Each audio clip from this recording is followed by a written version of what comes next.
A Ned Rig has to be one of the most used finesse presentations in the bass fishing world, right up there with a wacky rig and a drop shot. Well, there are so many different Ned Rig presentations out there that you and many anglers have experimented with, but one of the downsides is it usually does its best once we have an area figured out or have some fish located. It's not always the best method for searching or covering water. Well, on a recent trip, I really wanted to challenge myself to use the Ned Rig more in a search mode than really I ever have in the past. You may be thinking, why would you do that? There's so many better baits out there and presentations for searching. Well, the fish were extremely finicky on this particular trip, and it seemed like a Ned Rig was about the only thing that they would hit. So I had to try to maximize its use the best that I could. So I decided that I was going to use a steady reeling retrieve. Just keep that little lure moving. I'm reeling that spinning reel handle and just keep it scooting along the bottom. And that way I could bring that thing through weeds and rocks, around wood, all that type of stuff, and figure out where fish were located and then stop it or do a start-stop presentation when I had a group of fish found. Now, the actual setup that I used is this little jig rig. I've done a couple videos about it and talked about it just a couple weeks ago.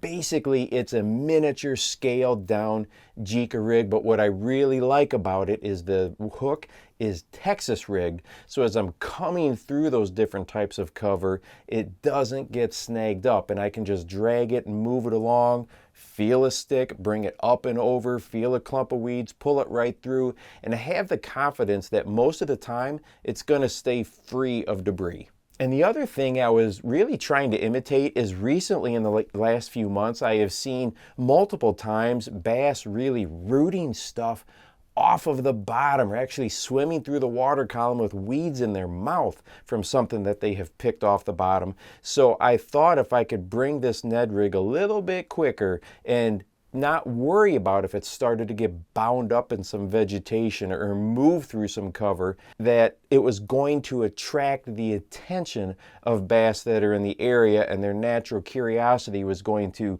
bring them towards it where they'd want to check it out. And being that the hook was weedless, my thought process, well, there's a good chance it's going to pull through that stuff and not be all hung up and dirty. But after I have watched fish just go in and get stuff out of vegetation, my confidence level in this particular retrieve style was a lot higher than maybe it would have been a year ago.